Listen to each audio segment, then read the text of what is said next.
ሃንደበታዊ መጥቃዕቲ ተጀሚሩ ዝብል ዜና ተኻይዱ ዝብል ዜና በፂሕና ኣሎ። እቲ ሃንደበታዊ መጥቃዕቲ ዝተኻየደ ኣብ ናይ ኦሮምያ ከባቢታት እዩ። ጽምዶ ጥቕዓት ፈጺሙልና ይብል ኣሎ መንግስቲ ኦሮምያ።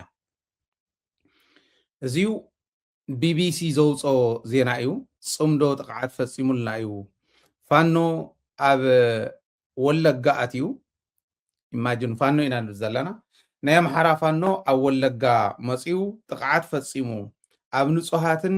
ኣብ ናይ ጸጥታ ሓይልታትን ጥቕዓት ፈጺሙልና እዩ ፋኖ ይብሉ እሞ እዚዩ ፋኖ ጥቕዓት ንኽፍጽመልና ዝገበረ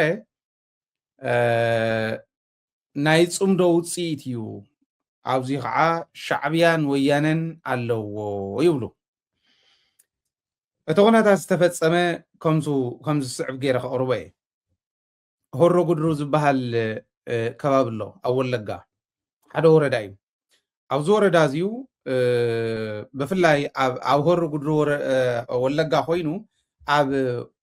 እሙሩ ዝበሃል ወረዳ ኣገምሳ ዝበሃል ከተማ እዩ። ክልተ ንጹሃንን 9 ዕጡቃትን ወይ ከዓ ናይ ጸጥታ ሓይልን ተቐቲሎም እዮም ይብሉ። ኣማኢት ከፍቲ እውን ተወሲደን ኣለአን፣ ጣለ በጊዕ እውን ተወሲደን እየን። ብቁፅሪ ዘቕመጥዎን ኣለዉ። እዚ ብ23 ሰነ 2018 ዓመተ ምህረት ዝተፈጸመ እዩ። ከም ዝበልክዎ ሰዓት 11 ናይ ወጋሕታ ተጀሚሩ እስካዕ ረፍዲ ፍርቂ መዓልቲ ዝጸንሐ ተኹስን ወራራትን ተገይሩልና እዩ። ኣብዚዩ 11 ተቐቲሎም ጥራሕቲ ኣይኮነ 2 ንጹሃትን 9 ዕጡቃትን ከም ዝበልክዎ 17 ካልኦት ተወሰኽቲ እውን ቆሲሎምና እዮም ይብሉ። ብሰሉስ ዝተኻየደ እዩ። ካብ ምብራቕ ወለጋ ኪሮሙ ዝበሃል ወረዳ ከም ዝመፁ ቶም ፋኖ ካብ ወለጋ ካብ ባዕልዮም መፅኦም ፋኖ ኣብ ኣምሓራ ክልል ጥራሕቲ ኣይኮነ ኣብ ኦሮምያ ኣብ ወለጋ እውን ኣሎ። ናይ ወለጋ ፋኖ ይብልዎ ንዑ ኣብ ኦሮምያ ኣብ ወለጋ እውን ኣሎ። ብጣዕሚ ከቢድ ከም ዝነበረ ሰብ ብድቅሱ እንዳሃለወ ሰዓት 11 ሰብ ብድቅሱ እንዳሃለወ ጀሚሮም እስካዕ ረፍዲ እስካዕ ዳርጋ ፍርቂ መዓልቲ ዝጸንሐ ከም ዝነበረ መከላከያ ቅድሚ 2 መዓልቲ ወፂኦም ይብሉ። መከላከያ ኣብቲ ከባቢ ነይሮም እዮም። ቅድሚ 2 መዓልቲ ግን ወፂኦም ከይዶም እዮም። ንምንታይ እዮም ቅድሚ 2 መዓልቲ ወፂኦም ዝብል ዓብዪ ሕቶ ኮይኑና ኣሎ። እቶም መፂኦም ወራር ዝፈጸሙልና ህዝብና ዝቆተሉ ዝጨፍጨፉ ናይ ፋኖ ኣባላት ምስ ኮዱ ምስ ወፁ ግን ድሕሪ 2 መዓልቲ መከላከያ ተመሊሱ ኣትዩ ይብሉ። ብሓሙስ ተመሊሱ ኣትዩ። ሎሚ ቀዳሚ እዩ። ብሓሙስ ብሰሉስ እዩ ተፈጺሙ እቲ ጉዳይ። ድሕሪ 2 መዓልቲ እቲ ጉዳይ ምስ ተፈጸመ ግን መከላከያ ተመሊሱ መፅኡ ኣትዩ ይብሉ። ንምንታይ ወፅዩ ንምንታይ ኣትዩ ዝብል ግን እስካዕ ሕዚ ዝተባሃለ ነገር የለን ይብሉ። ክምለሰኩም ኢና ኣብዚ ንርአዮ እቲ ኩነታት ከመይ ኣጋጢሙ ዝብል ንርአዮ እሞ ክንምለስ ኢና ናብዛ ጉዳይ ንምንታይ መከላከያ ከም ዝወፀ እውን ክነግረኩም እዩ። ድሕሪ ጥቕዓት መከላከያ ናብ ቦትኡ ተመሊሱ ኣትዩ ኣሎ። ምልሻ ነይሮም እዮም ኣብቲ ከባቢ ነገር ግን ኣይነቑሑሉን ነይሮም። ብቐደሙ እውን እቶም ምልሻ ስለ ዘይነቑሑ ከፍቲ ተወሲደን እየን። ልዕሊ 400 ከፍቲ እየን ተወሲደን ይብሉ። 400 ከፍቲ ጠለበጊዕ እውን ተወሲደን እየን። ንብረት እውን ሒዞሙልና ከይዶም እዮም። 400 ከፍቲ ክወስዱ ከለዉ ናይ ዚኣተን ሒሳብ ሕሰብዎ ይብሉ ገባር እዮም። 400 ከፍቲ ተወሲደን ኣናየን፣ ጠለበጊዕ ተወሲደን ኣናየን። እዚአን ንቐለቦም ዝወሰድዎም እዮም። ፋኖ ናይ ወለጋ በብመዓልቱ እናበዝሐ እናበርከተ ይኸይድ እናሃለወ መንግስቲ ግን ነዚዩ ዋጋ ይሃቦን ይብሉ። እናሃድመሉ ቦታ እውን ኣይነበረናን። ሕዚ እውን ዓብዪ ስግኣት ኣለና። ናይ ከባቢ ምልሻ ኣባላት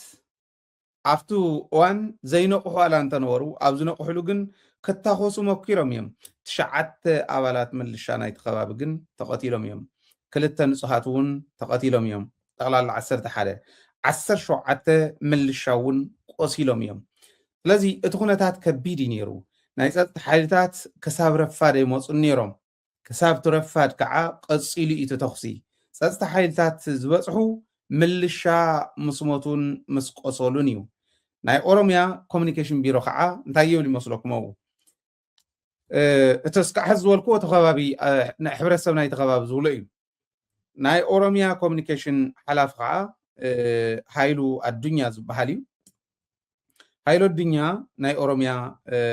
ኮሚኒኬሽን ዝበሎ ፅምዶ እዩ ጥቕዓት ዝፍፅመልና ዘሎ እቲ ጥቕዓት ብፅምዶ እዩ ተፈፂሙ እቶም ናይ ፋኖ ኣባላት ብፅምዶ እዮም ተላኢኾም ፋኖ ጥራሕ እንተይኮኑ ሸኔ እውን ነይሮም እዮም ናይ ኦሮሞ ናፅነት ሰራዊት እውን ነይሮም እዮም ኣብ ምብራቅ ወለጋ ሆሮ ጉድሩ ወለጋ ድልየቶም ብሓይሊ ንምስኻዕ ይንቀሳቀሱ ዘለው ናይ ፋኖን ናይ ኦላን ልኡኻት ናይ ፅምዶ ኮይኖም እዮም ዝሰርሑ ዘለው ንጹሃን ምቕታል ናይ ሻዕብያ ባህሊ እዩ ኣብ ህዝቡ ዝለመዶ ኣባና እውን መፅኡ ንጹሃን ይቐትል ኣሎ ወያነ እውን ካብ ሻዕብያ ዝመሃሮ ዘሎ ኣብ ልዕሊ ንጹሃን ጨፍጫፍ ናይ ምፍፃም ባህሊ ሻዕብያ ዝተላበሰ ወያነ እዩ ወያነ ኣብ ህዝቡ ዝገብሮ ዘሎ ጀሚርዎ ዘሎ ኣባና እውን ጀሚርዎ ኣሎ እዩ እዚ እቲ ኩነታት ዝተፈጠረ ሃንደበታዊ መጥቃዕቲ ናይ ፋኖ ግን ኣብቱ ማለት ምልሻ እዮም ተቐቲሎም ዝብልዎም ዘለው ምልሻ ደሞ ይኮኑን ናብቲ ከባቢ እውን ደው ኢልና ንሕና ማለት ኣብ ወለጋ ከባቢ ነይሮምና እዮም ናይ ኦላ ፍልፍላት ሕዚ ኣይዶኖ እቲ ኩናት ሕዚ እውን ይቕፅል ስለ ዘሎ ዲና ዘይረኸብናዮም ስልኮም ክሰርሓልና ይከኣለን ክነረጋግፆ ኢና ብደንቢ ምልሻ ድዮም ሞይቶም መከላከያ እዮም ሞይቶም ዝብል ብደንቢ ክንሪኦን ክነረጋግፆን ኢና ነገር ግን ኣብዚ ሕዚ እንታይ እዩ ተኸሲቱ ዝኒሄ እሞ ከመይ ኢና ክንግንዘቦ ዘለና ዝብል ምርኣይ ወሳኒ ኮይኑ ረኺበየ ኣለኹ ቁፅሪ ሓደ ፋኖ ናይ ኣምሓራ ፋኖ ናይ ኣምሓራ ሰራዊት እዩ ኢልና ኢና ንሓስብ ናይ ኣምሓራ ፋኖ ኣብ ወለጋ እንታይ ይገብር ክትብሉ ትኽእሉ ኢኹም መልሱ ነዚሁ ናይ ወለጋ ፋኖ ዝበሃል ኣሎ ናይ ወለጋ ፋኖ ማለት ኣብ ዝሓለፈ ናይ ዘውድ በላይ ጃህራ ክንዲ ወረጦ እዩ ዝኾን ዘውድ በላይ ናይ ዘውድ በላይ ጃህራ ኣብ ጭቃ ክንከባለል ዝገበሮ ውርደት ንውርደት ዘወናዘፍዎ ዘጎናፀፍዎ ንዘውድ በላይ ናይ ወለጋ ፋኖ ከመይ ሓደ ጀነራል ዘገቢሎም እዮም ወለጋ ፋኖ እዮም ቀቲሎም ባይዘወይ ኣብ ዝሓለፈ ዝሞተ ጀነራል ክንድኡ ዝኣክል ኦፕሬሽናት ዘካይዱ ሓያል መዋቅር ዘለዎም እዮም ናይ ወለጋ ፋኖ ኣብ ወለጋ ብዙሕ ናይ ኦሮምያ ናይ ኣምሓራ ተወላድሎ ስለ ዝበሃል ተወዲብኩም ተቃለሱ ዝብል መፀዋዕታ ምስ ተገበረሎም ተወዲቦም እዮም ተወዲቦም ቃልሲ ጀሚሮም ጥራሕ ተይኮነ ኦፕሬሽናት የካይዱ ኣለው በርኪቶም በዚሖም እውን እዮም ምስ ናይ ጎጃም ፋኖ ዝተራኸቡ እዮም ማእኸል ናይ ፋኖ መሪሕነት እውን ንዓቶም እውን ክንጠቃለሎም ኣለና ኢሉ ኣብ ትሕቲ መሪሕነት ናይ ፋኖ ገይርዎም እዩ ስለዚ ናይ ወለጋ ፋኖ በዚ ደረጃ እዮም ዝንቀሳቀሱ ዘለው እወለው እቲ ጉዳይ ክፍፀም ከሎ ከፍትን ጤልን ምውሳዶም ንምንታይ እዮም ከምኡ ገይሮሞ ኣይደኖ ናይ ባዕሎም ስልሒት ይህልዎም ይኾን ነገር ግን እቲ ዓብይ ሕቶ እዚ ዝተፈጠረ ነንባዕሎም እውን ከባልዖም ዝጀመረ ናይ ብልፅግና ኦሮሞ መሪሕነት ባዕሎም ኮሚኒኬሽን ቢሮ እውን ዝብሎ ዘሎ ፅምዶ ይፈፂሙልና ንሶም ኣይኮኑን ተተልእኾ ከምዚ ዝበለ ዝኾነስ ወያነን ሻዕብያን ኣለው ኢሎም ከምዚ ኢሎም ክዛረቡ ዝገበሮም እቲ ኦፕሬሽን ሓያል ምዃኑን መፂኦም መከላከያ ርኪቦም እውን ምንም ገብርዎም ከም ዘይከኣሉን ስለ ዝፈለጥ እዩ ሕቶ ግን ፈጢሩሎም እዮም ነንባዕሎም ኣብ መሪሕነት መከላከያ ሕቶ ፈጢሩሎም እዩ ምናልባሽ ንዘውድ በላይ ኣይ ንስኻ ኣገው ስለ ዝኾንካ ኣገው እንዲ ዘውድ በላይ ኣገው ስለ ዝኾንካ ኢኻ ከምኡ ትገብር ዘለኻ ኣገው ምስ ትግራይ ስለ ዝኾነ ኣገውን ትግራይን ሓደ ስለ ዝኾኑ ናይ ኣገውን ናይ ትግራይን ሓድነት نسخاون جنرال ناي أبي أحمد كون كاجل قال أبي أحمد كون كاد أخف بلمبر أجونت كاي ترفن كلوه مخنياتو انتهي لهم الله يمسلكم فتخونتات قد مفتارو قد مخلت معلت وصيهم كيدم مكلاكيا خافت غبابي مكلاكيا خافت غبابي وصيهم كيدم دحين غلت معلتي تمليسهم مصيهم تاغور دا خيدم ناي ولغا فانون افت غبابي زنبره ناي مكلاكيا مريحنتن انتهي عينت زتن يرو انتهي عينت من رداء سلازنورم وصيهم كيدم انتهي عينت من رداء سلازغور خا تمليسهم مصيهم ازي بطعمي سفحت تنازل لي مكلاكيان فانون مكلاكيان اولان زاتا خمس جمرو مزراب خمس جمرو من رداء خمس جمرو يريئن نعي زي اخا عايم زول زلو حزي عوشتنا بزا حالفة جنرال اسكا عزقتل زبصحة ناي انفورموشن كفتت نيرو امونغو مريحنت ناي ابي احمد جنرالات جنرال زأكل حليفكم هيوكم يخم عوشتنا زلوكم ناي امحارات ولتي نتهم ناي ابي احمد منجب تزخونو جنرالات ندحلفكم تقريوا ملخم يخم تقتلوا ملخم يخم زيهم يلمهم اي كونن امحراي سلازخونه استقتله اورومو جنرالات ايهم كم تقبروا زلخم ناي امحرا جنرالات نمودا خونه لكم يخم ننو علم يم تواليهم اديس ابابا زقني مبلع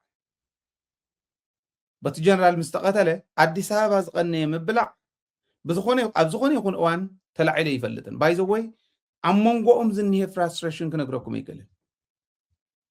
كمي جيروميوم نقصال خيلو زخلو حبيرم كسرح زخلو نعاون يطرطرني ምናልባት እንዳፈረሰ ዘሎ ስርዓት ስለ ዝኾነ ቆረ ደሞ ወዳእቱ ደርጊ ይገብሮ ከም ዝነበረ ናይ ደርጊ ጀነራላት ንወያነ ክትመጽ ከለኹም ከምዚ ዓይነት ምቅባል እንተገይርኩምልና ንዓና እንተ ዘንገላቲዕኹምና መን ኣበይ ከም ዘሎ ኣበየናይ እዋን እንታይ ዓይነት ውሳነ ከም ዝተወሰነ ኩሉ ናባኹም ከነምፅኢና ከም ዝበልዎ ይብልዎ ከም ዝነበሩ ከምኡ ክገብሩ ከም ዝኽእሉ እዚኣቶም እውን ብግልፂ የርእየኒ ናይ መወዳእታ ግዜ ናይ ምፍራስ እዋን كم زبصحه يرئ مالتي بصرون شنين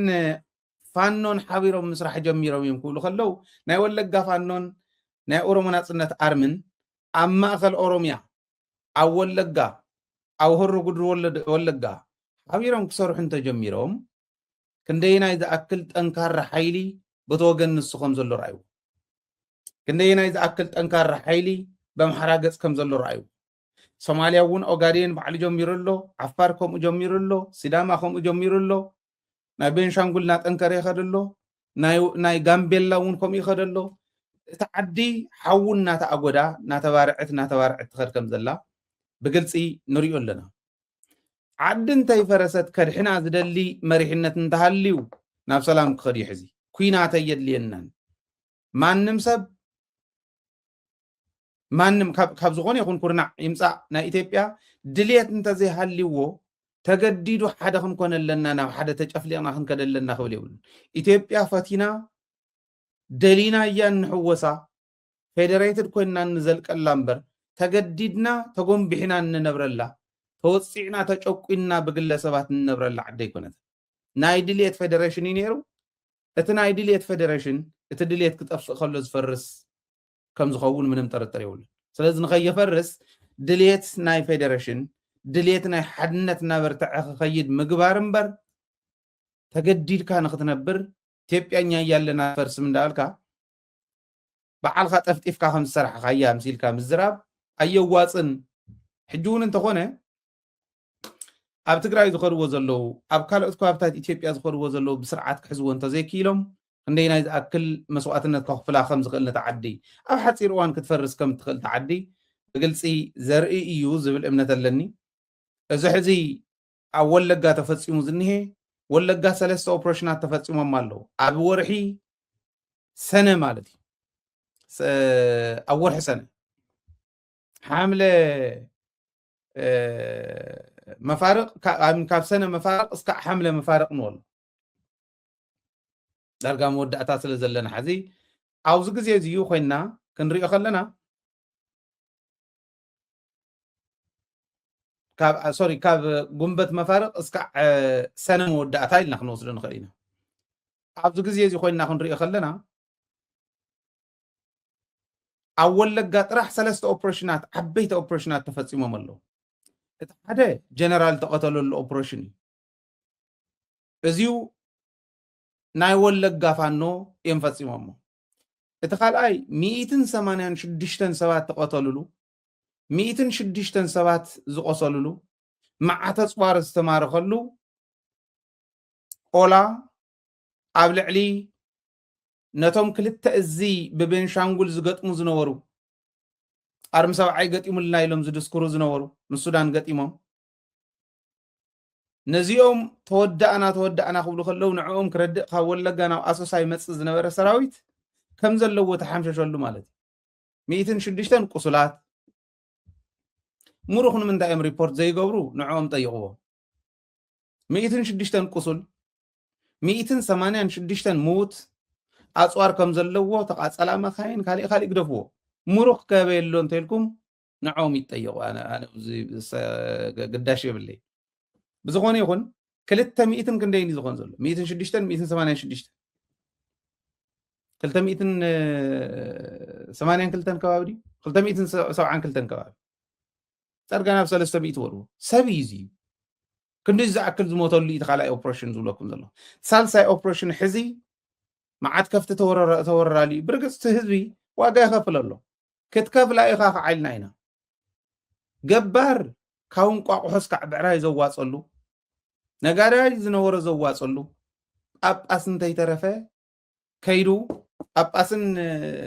ፈለስትን እንተይተረፈ ከይዶም ፍቅዱ በረኻ ከይዶም ተጋርቑ ተሊሎም ዝዕንድሩሉ ዝነበሩ ፍዳት ፍደላ ተዓዲ ኢና ንብላ ናብ 400 ከፍቲ ዝተወሰዶ ገባሪት ዋጋ ዝኸፍሎ ዘሎ ክንዱ ዝኣክል ዋጋ ዝኸፈልሉ ኩነታት እዩ ሕዚ ከዓ ሳልሳይ ኦፕሬሽን ዝበልናዮ ማለት እዩ እና ኣብ ወለጋ ጥራሕ እኳስ ክንደይ ናይ ዝኣክል ክሳራ ይኸስር ከም ዘሎ እቲ መንግስቲ እየ ባህሊ ንሪኦ ኣለና እዚዩ ኣብዙ ኣብ ሓደ ወርሒ ውሽጢ ዝረኣናዮ እዩ ንቐፃሊ ብዙሓት ከም ዝበሉ ኩነታት እናቐፀሉ ክኸዱ ከለዉ ተዓዲ ናበየናይ ደረጃ ትኸድ ከም ዘላ ብተግባር ንሪኦ ዘለና እዩ ማለት እዩ እቲ ድንገተኛ መጥቃዕቲ ከምዚ ዝበለ እዩ ኦፕሬሽኑ እቲ ኦፕሬሽን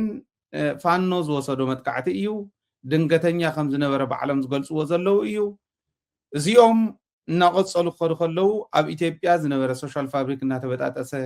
ኣብ ኢትዮጵያ ዝነበረ ናይ መንግስታዊ ስርዓት መዋቅሩ እናተበጣጠሰ እናተኾርመየ ከም ፌስታል እናተሸምረረ ይኸይድ ከም ዘሎ ንሪኦሉ ዘለና ኩነታት እዩ ኣጋጢሙ ዝኒሄ ማለት እዩ